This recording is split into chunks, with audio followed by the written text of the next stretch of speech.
Hey guys, मेरा नाम आनंद है और आप देख रहे हैं कोडेटअप। आज की इस वीडियो में हम बात करने वाले हैं C++ के ऑपरेटर ओवरलोडिंग से रिलेटेड एक प्रोग्राम के बारे में।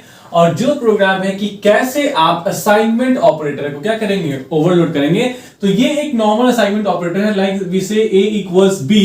इसका मतलब ये होता है कि B की वैल्यू किसमें आ जाए, A में आ जाए। या फिर हम कहते हैं A इक्वल टू 10, तो यहां मतलब 10 जो है वो कहां जाए, A में आ जाए। तो दिस इज असाइनमेंट ऑपरेटर। और ऐसे ही इसी वीडियो में हम ये भी जान लेंगे कि अगर हमारे पास शॉर्ट हैंड असाइनमेंट ऑपरेटर्स हैं, अगर which operator, shorthand assignment operators, ठीक है, वो क्या होते हैं। तो जैसे plus equal to, right, minus equal to, ठीक है, multiply equal to, divide equal to, इन सारे ऑपरेटर्स को भी अगर आप करना चाहते हैं ओवरलोड, तो आप कैसे करेंगे। तो चलिए स्टार्ट करते हैं।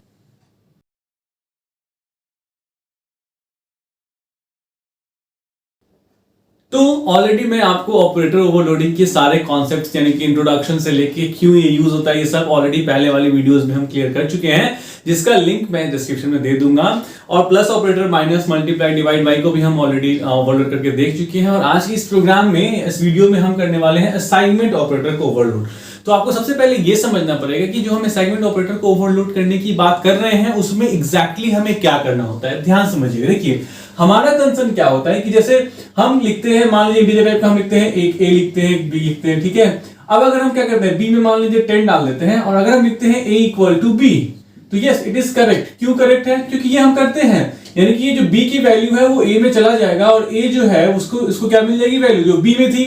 तो B में कितना है, 10 है, तो A को कितनी वैल्यू मिल जाएगी, A को मिल जाएगी 10 वैल्यू। इसका मतलब ये हुआ कि जो असाइनमेंट ऑपरेटर है वो बिल्ट इन डेटा टाइप्स के लिए काम करता है। बिल्ट इन डेटा टाइप मतलब फिर से वही बात, बिल्ट इन डेटा टाइप का मतलब हुआ जो पहले से बने बनाए डेटा टाइप है, लाइक इंटीजर, फ्लोट, कैर। मतलब ये असाइनमेंट ऑपरेटर उनके लिए वर्क को परफॉर्म करता है। अब अगर मैं यही बोलूं कि मान लीजिए मेरे पास डेमो नाम का एक क्लास था, उसका हम एक ऑब्जेक्ट डबल ए बनाते हैं, एक डबल बी बनाते हैं, ठीक है। और सपोज कीजिए हम ऐसा करते हैं कि डबल ए इक्वल टू, मान लीजिए डबल बी की जगह हमने गेट डेटा कॉल कर लिया, तो डबल बी में कोई वैल्यू आ गया। और अगर हम ऐसा लिखें double equal to double A equal to double B, तो ये हो जाएगा गलत, ठीक है। जब इसको आप ऐसे लिखेंगे तो ये आपको आंसर नहीं देगा, दिस विल बी एरर। ये क्या होगा, एरर होगा, क्योंकि ये जो असाइनमेंट ऑपरेटर है वो बिल्ट इन डेटा टाइप्स के लिए बनाया गया है, न कि यूजर डिफाइंड डेटा टाइप के लिए। और आपको पता है जो हमारा क्लास होता है, क्लास क्या होता है, it is a user defined data type, मतलब यूजर इसको डिफाइन करता है। इसीलिए जब आप ऐसा लिखेंगे कि double A equal to double B, तो ये क्या देगा, ये देगा आपको एरर। यही चीज हमें प्रोग्राम के जरिए, मतलब इसी वजह से हम इस इक्वालिटी को यानी कि असाइनमेंट ऑपरेटर को ओवरलोड करेंगे और ओवरलोड करके इसको एक नया डेफिनेशन देंगे कि भाई तुम जो है वो डबल ए और डबल बी यानी कि ऑब्जेक्ट्स के साथ भी बिल्कुल वैसा ही काम परफॉर्म करो जैसे तुम बिल्ट इन डेटा टाइप्स के साथ करते हो। और अगर हमने ऐसा इससे करवा दिया, देखिए इक्वालिटी का काम क्या है, what is the role of equality. Equality का क्या काम है, ये है कि वो बिल्ट इन डेटा टाइप्स के लिए वर्क करता है। अब अगर हमने उसको बिल्ट इन डेटा टाइप के बदले अगर हमने उसको ऑब्जेक्ट्स की वैल्यू को ट्रांसफर करने के लिए, मैंने क्या कहा कि डबल बी के अंदर जो वैल्यू है वो डबल ए में डाल दो, अगर मैंने इसके लिए इसको बना दिया, इसका मतलब क्या हुआ, मैंने मतलब असाइनमेंट ऑपरेटर को ओवरलोड कर लिया। तो यही है हमारा प्रोग्राम और बेसिकली हर एक ओवरलोडिंग में हमें यही परफॉर्म करना होता है कि मैं यूजर डिफाइंड डेटा टाइप के लिए जो ऑपरेटर्स बने हुए हैं उनको मैं अपने ऑब्जेक्ट के लिए क्या करूं, इस तरीके से कोडिंग लिखूं कि मैं अपने ऑब्जेक्ट्स पे भी डायरेक्टली उनको यूज कर पाऊं, राइट। तो अब आइए चलिए कोड लिखना शुरू करते हैं। तो ऑब्वियस सी बात है, कोड का जो हमारा सबसे पहला लाइन होगा वो क्या होगा, हैश इंक्लूड iostream.h, राइट, ये हमारा हेडर फाइल है। ओके, इसके नीचे हम एक मान लीजिए डायरेक्ट क्लास बनाते हैं और क्लास का नाम मान लीजिए हम देते हैं डेमो ही दे देते हैं, ठीक है। डेमो मतलब डेमोन्स्ट्रेशन है ना। ऑपरेटर ओवरलोडिंग आप करने जा रहे हैं किस ऑपरेटर को, असाइनमेंट ऑपरेटर को। ओके, अब यहाँ पे हम क्या करते हैं, मान लीजिए हम यहाँ इंटीजर टाइप का एक ए नाम का वेरिएबल लेते हैं। ओके, उसके बाद हम पब्लिक सेक्शन में आते हैं और पब्लिक सेक्शन में आके सबसे पहले हम इसको इनपुट के लिए कर लेते हैं। तो देखिए किसी किसी बुक में आपको मिलेगा कि इनपुट जो है वो कंस्ट्रक्टर्स के जरिए किया जा रहा है, किसी की बुक में मिलेगा वो फंक्शन को कॉल कर रहा है, ठीक है। ये कंप्लीटली आपकी मर्जी होती है कि आप कंस्ट्रक्टर्स को यूज कर रहे हैं या आप गेट डेटा को यूज कर रहे हैं। तो ऐसा कोई चीज जरूरी नहीं कि आपको बोलेगी नहीं आप कंस्ट्रक्टर ही यूज कीजिए असाइनमेंट ऑपरेटर को ओवरलोड करते समय, नहीं, it is completely your wish, ये कंप्लीटली आपकी मर्जी होती है, ठीक है। तो मान लीजिए मैं get data I am making it as simple as possible, क्योंकि गेट डेटा और पुट डेटा ऐसी चीजें जिससे सब आप बहुत फैमिलियर है, ठीक है। मैं क्या कहता हूं, क्या काउंट गेट डेटा के अंदर slash and enter a number, ठीक है, नहीं एक नंबर दीजिए, एंटर अ नंबर, और जो भी वैल्यू यूजर ने दिया उसको मैंने रीड कर लिया किसमें, ए में, क्योंकि ए ही है हमारे पास। वैसे अगर मुझे पुट डेटा लिखना है, ओके, तो मैं क्या करूंगा यहाँ पे वॉइड, फंक्शन का नाम क्या होगा, पुट डेटा, यानी कि शो करना है। मैं यहाँ क्या करता हूँ, ए की वैल्यू को शो कर देता हूँ, count slash and value of, ना वैल्यू इक्वल टू दूंगा, ऑफ नहीं दूंगा, क्यों, क्योंकि ए डबल ए ऑब्जेक्ट होगा, बी डबल बी ऑब्जेक्ट होगा, मैं नहीं जानता हूं, तो मैं सिंपल यहां लिखूंगा डबल कोट्स के अंदर slash and value equal to, और किसकी वैल्यू, ए की वैल्यू। मतलब क्या हुआ, देखिए ये एक फंक्शन मैंने लिखा जिससे मैं इनपुट लूंगा, ये एक फंक्शन मैंने लिखा जिससे मैं क्या लूंगा, आउटपुट लूंगा। और अब देखिए ये क्लास मेरा ओपन है, ये क्लास को मैंने अभी क्लोज नहीं किया, I haven't close this class. तो अब क्या करना पड़ेगा मुझे, अब इस असाइनमेंट ऑपरेटर को ओवरलोड करने के लिए कोड लिखना पड़ेगा। तो अगर मैं असाइनमेंट ऑपरेटर को ओवरलोड लिखने के लिए कोड लिखना चाहता हूं, तो देखिए कैसे समझते हैं कि फंक्शन का जो प्रोटोटाइप होगा, जो फंक्शन का हेडर होगा, वो कैसा होगा। जैसे हम यहाँ वॉइड है, रिटर्न टाइप है, यहाँ फंक्शन का नाम है, यहाँ आर्ग्यूमेंट मैंने कुछ भी नहीं दिया ना, तो इसका मतलब ये हुआ कि हमें ये डिसाइड करना पड़ता है कि फंक्शन कैसा प्रोटोटाइप कंज्यूम करेगा, ठीक है। तो देखिए आप क्या एग्जैक्टली चाहते हैं, आप चाहते हैं कि अगर आप ऐसा लिखें double A equal to double B तो ये वर्क कर जाए, यही चाहते हैं ना। फॉर एन इंस्टेंस आप यही चाहते हैं, जैसे आप ए इक्वल टू बी यहां लिख रहे थे, ये काम कर रहा था, वैसे ही आप चाहते हैं कि double A equal to double B लिखे तो ये भी क्या हो जाए, काम कर जाए। तो उसके लिए आपको क्या करना होगा, आप देखिए इसी चीज को आप कन्वर्ट करेंगे फंक्शन के हेडर में, फंक्शन के सिग्नेचर में, इसको सिग्नेचर बोलते हैं, this is the signature of the function, ठीक है। क्या होगा, देखिए डबल ए के जरिए आप कॉल करेंगे असाइनमेंट ऑपरेटर को, डबल ए के जरिए आप क्या करेंगे, असाइनमेंट ऑपरेटर को कॉल करेंगे, और डबल बी को क्या करेंगे, एज एन आर्ग्यूमेंट पास करेंगे। डबल ए के जरिए आपको पता है कोई भी जो है फंक्शन बिना ऑब्जेक्ट के तो कॉल होगा नहीं, तो डबल ए के जरिए आप कॉल करेंगे किसको, असाइनमेंट ऑपरेटर को, और किसको पास कर देंगे, डबल बी को। तो यहां पे क्या होगा, देखिए मैं लिखता हूं वॉइड, मतलब रिटर्न टाइप वॉइड है। क्यों वॉइड है भाई, क्योंकि यहां पे मुझे कुछ रिटर्न ही नहीं करना है, तो वॉइड ही होगा ना, कहां यहां कुछ रिटर्न वैल्यू आ रहा है, ठीक है। अब फंक्शन का नाम क्या होता है, मैंने बताया था, जब भी हम ऑपरेटर ओवरलोडिंग करते हैं तो ऑपरेटर कीवर्ड लगा रहता है, और जो ऑपरेटर आपको ओवरलोड करना होता है ठीक उसके बगल में आप उसका नाम लिख देते हैं। तो जैसे ऑपरेटर इक्वल टू, यानी आप किस ऑपरेटर को ओवरलोड करने जा रहे हैं, इक्वल टू को, और यहाँ डबल बी आ रहा है, तो ये डबल बी जो है वो ऑब्जेक्ट किस टाइप का होगा, डेमो टाइप का ही होगा। तो यहाँ पे हम क्या लिखेंगे, डेमो टाइप का एक ऑब्जेक्ट आएगा आपके पास, क्या, डबल बी।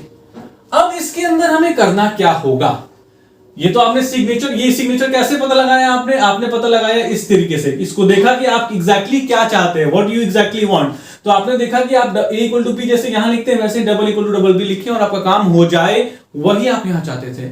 लेकिन इसके अंदर क्या होगा, तो ध्यान से समझिएगा, डबल ए के अंदर मान लीजिए आप डबल डेमो टाइप का डबल ए बनाएंगे, ठीक है, तो उसके अंदर एक ए सेक्शन होगा ना, वैसे डबल बी का बनाएंगे, डबल बी बनाएंगे तो उसके अंदर भी एक ए सेक्शन होगा। तो डबल ए के अंदर भी एक ए सेक्शन है और डबल बी के अंदर भी एक ए सेक्शन है। मान लीजिए मैं डबल बी में अगर 10 डालता हूं, मान लीजिए मैं गेट डेटा करता हूं और यूजर ने 10 डाला, तो मेरा ये लिखने का कंसर्न यही है ना कि जो डबल बी के ए में है वो डबल ए के ए में आ जाए, मतलब यहाँ पे जो 10 है वही 10 यहाँ पे रेप्लिकेट हो जाए। इक्वालिटी यही करता है ना कि अगर बी में 10 था तो ए में भी क्या आ जाए, 10 आ जाए। यानी मैं चाहता हूं कि डबल ए के किस सेक्शन में, ए सेक्शन में डबल बी का ए सेक्शन आ जाए, बस यही चाहता हूं। तो बस मैं यहां क्या लिखूंगा, मैं लिखूंगा कि ए में क्या आ जाए, डबल बी का ए आ जाए, एंड दैट्स इट।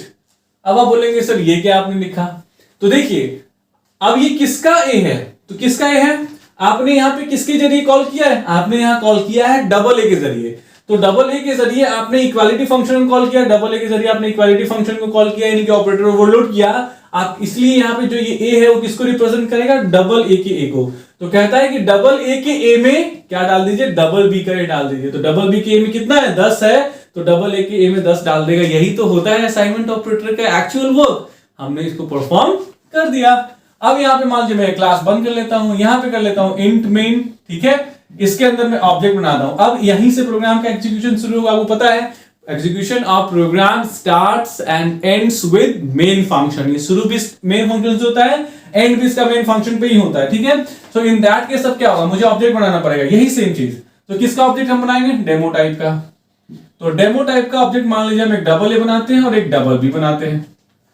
अब मैंने यहां पे क्या किया, देखिए डबल, मुझे ये लिखना है ना, double equal to double B, आप ये भी लिख सकते हैं, ऐसा कुछ नहीं, double B equal to double A, ऐसे नहीं आप लिख सकते हैं। तो उसमें क्या होगा, डबल बी की वैल्यू डबल ए की वैल्यू डबल बी में जाएगी, यही होगा। तो आप किसमें इनपुट लेते हैं, जैसे आप अगर डबल बी में इनपुट लीजिएगा तो जो डबल बी का इनपुट होगा उसी वैल्यू से आप डबल ए को इनिशियलाइज कीजिए। अगर आप डबल ए के जरिए इनपुट लेते हैं तो जो वैल्यू होगा वो डबल बी से इनिशियलाइज कीजिए। जैसे मैं ये लिखना चाहता हूं, क्योंकि ये थोड़ा सा अच्छा लगता है लिखने में, double A equal to double B, मुझे लगता है, पता नहीं आपको लगे नहीं लगे वाला की बात है। तो मैं यहाँ क्या करूंगा, डबल बी के जरिए मैं किसको कॉल करूंगा, गेट डेटा को। इसको कॉल किया मैंने डबल ए के जरिए गेट डेटा को कॉल किया। तो जैसे ही मैंने यहां पे पहले देखिए डबल ए बनाया, डबल बी बनाया, ठीक है। तो जैसे ही मैंने डबल ए बनाया, इसके अंदर एक ए सेक्शन बना, जैसे ही मैंने डबल बी बनाया, इसके अंदर एक ए सेक्शन बना। अब मैं डबल बी के जरिए जब गेट डेटा कॉल करता हूं तो ये यहां से सीधे अपने डेफिनेशन पे आएगा।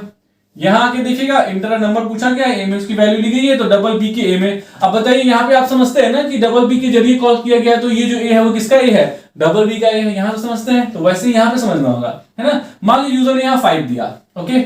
अब इसके बाद आप क्या करेंगे, आप करेंगे double A equal to double B, बस इतना लिखेंगे, है ना। ये अगर आपने ये फंक्शन नहीं लिखा होता, ओवरलोड नहीं किया होता, तो ये लाइन दे देता error.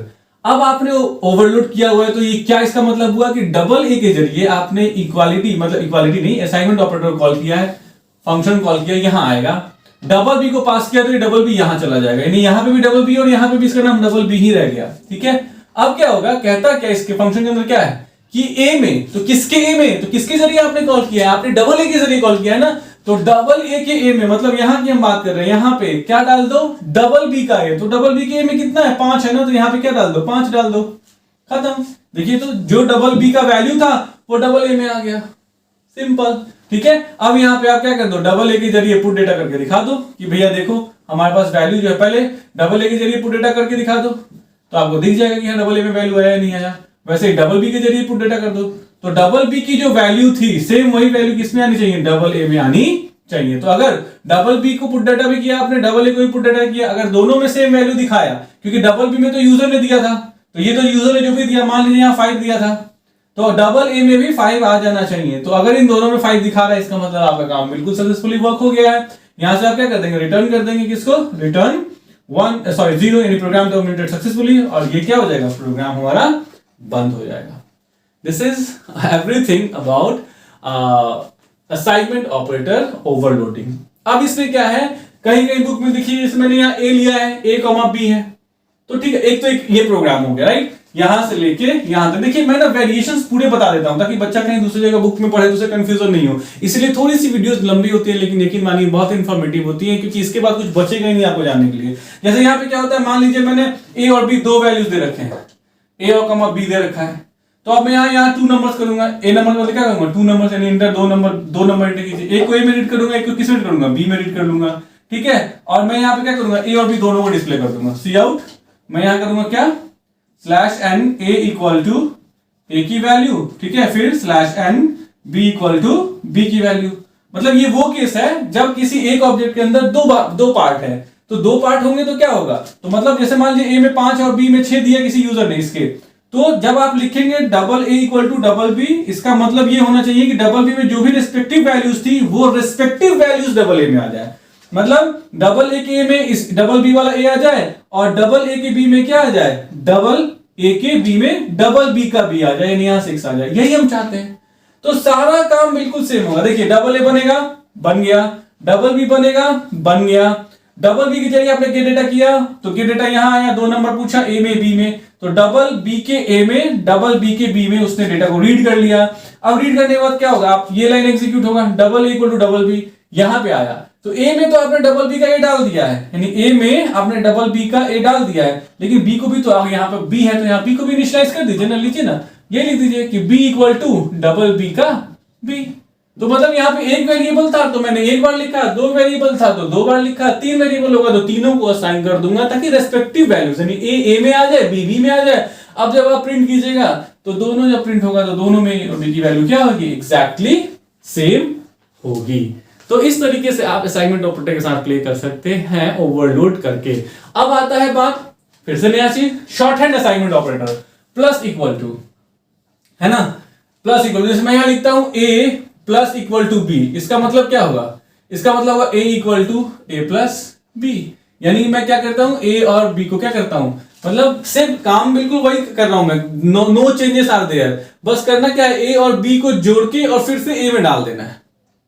A plus equal to b का मतलब हुआ a equal to A plus b, यानी ए और बी को जोड़ के ए में ही डाल देना है। तो यानी कि ए के रेफरेंस से आप प्लस इक्वल टू ऑपरेटर को कॉल करेंगे और क्या करेंगे, बी को पास करेंगे। करना क्या होगा, कुछ नहीं करना होगा। अब देखिए इसको मैं फिर से दो वेरिएबल्स में आप थोड़ा सा कंफ्यूज हो जाइएगा। अब इसको फिर से मैं मिटाता हूं और मैं यहां कहता हूं क्या, सिर्फ एक वैल्यू प्रिंट किया मैंने। यहां पे मैं क्या करूंगा, एंटर वन नंबर, यानी कि सिर्फ एक नंबर दो। यहां पे मैसेज चेंज कर दूंगा, एंटर अ नंबर, एक नंबर दो। यहां वेरिएबल सिर्फ एक ए नाम का ही रहेगा, ठीक है। उसके बाद हम क्या करेंगे, हाँ यहां पे ये लाइन खत्म हो जाएगी। ओके, अब ध्यान से देखिए, डबल ए बनेगा, ठीक है। मुझे थोड़ा बोर्ड को रब करने दीजिए पहले, ओके। तो देखिए अब आगे बढ़ते हैं। इसमें करना क्या था, हमने इसमें तो थोड़ा सा चेंजेस करें, कुछ नहीं करें। वो जो नॉर्मल हमारा असाइनमेंट वाला प्रोग्राम था वो बिल्कुल एज इट इज प्रोग्राम हो गया, ठीक है।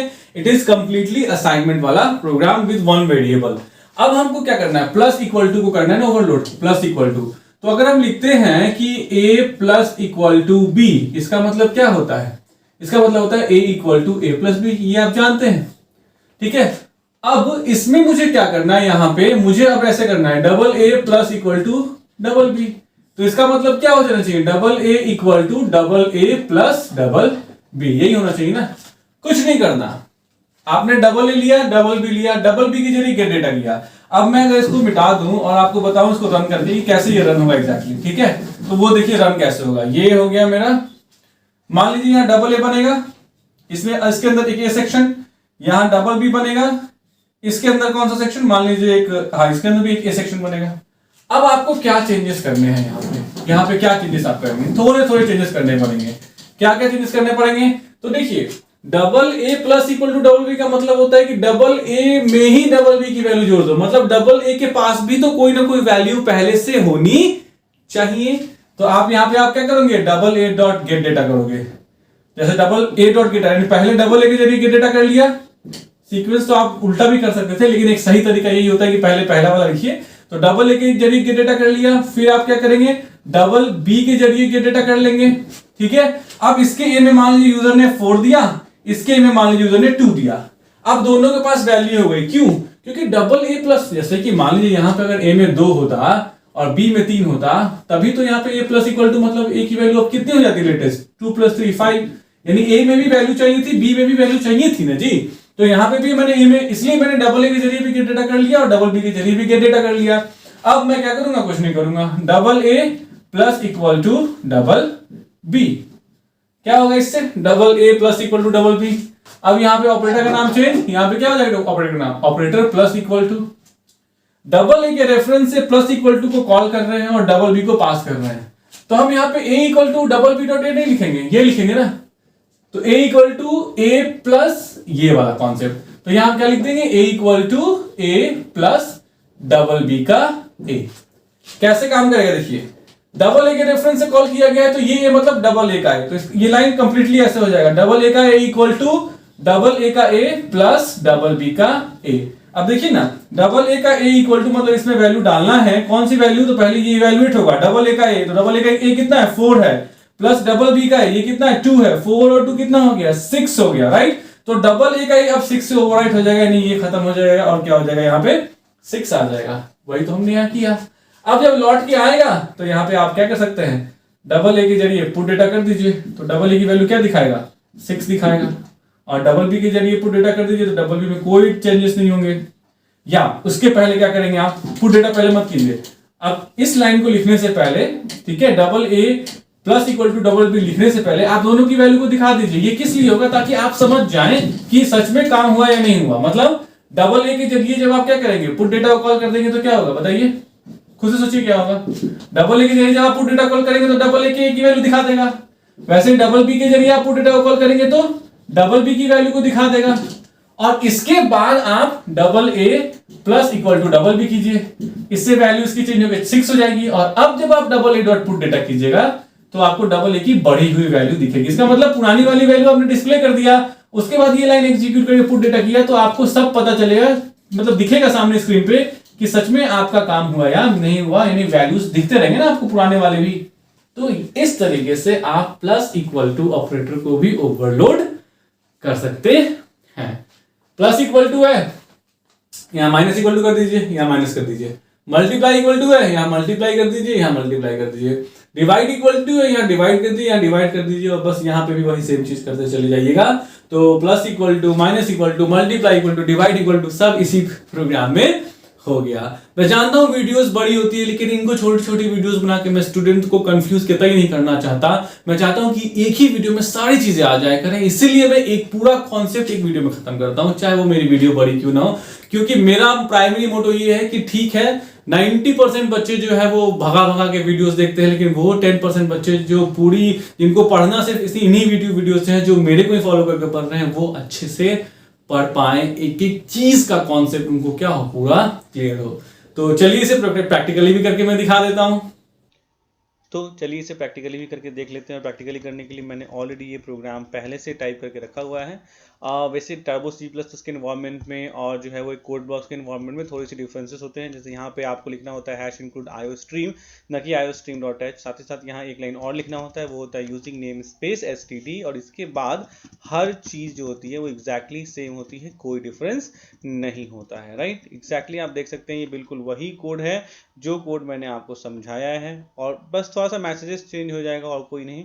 बाकी हम यहाँ क्या कर रहे हैं, ऑपरेटर, असाइनमेंट ऑपरेटर को क्या कर रहे हैं, ओवरलोड कर रहे हैं। अगर अब इसे हम रन करना चाहें तो यहाँ पे क्लिक करेंगे बिल्ड एंड रन पे, और देखिए इसमें बेसिकली क्या होता है, just we need to see the answer. जैसे मान लीजिए मैंने एक ऑब्जेक्ट की वैल्यू 10 दी, तो दूसरे ऑब्जेक्ट की वैल्यू 10 हो जानी चाहिए। तो इसमें क्या लिखा हुआ है, देखिए value of object double equal to 10, और साथ ही साथ value of object double B is also what 10। और ये कैसे हो गया, तो क्योंकि मैंने यहाँ पे क्या किया है, देखिए मैंने यहाँ क्या यूज़ किया, double B equal to double A, यानी कि डबल ए की जो वैल्यू है वो कहाँ चली जाए, डबल बी में। तो ये मैंने ऑब्जेक्ट के लिए कर दिया है ना। A equal to b is correct, int a लिया आपने, बी लिया, ए में 5 डाला और बी इक्वल टू ए लिखेंगे तो बी में ए की वैल्यू आ जाएगी। क्योंकि ये असाइनमेंट ऑपरेटर जो है वो काम करता है किसके लिए, बिल्ट इन डेटा टाइप्स के लिए, लाइक इंटीजर के लिए, फ्लोट के लिए, है ना। लेकिन हमने ये काम किसके लिए करा दिया, हमने ये काम करा दिया ऑब्जेक्ट के लिए, and that's why it became what, operator overloading concept. तो this is the program for overloading assignment operator in C++। तो आई होप आपको ये वीडियो, ये एक्सप्लेनेशन पसंद आई होगी। अगर आई है तो प्लीज लाइक, सब्सक्राइब और शेयर कीजिए। Thanks for watching the video.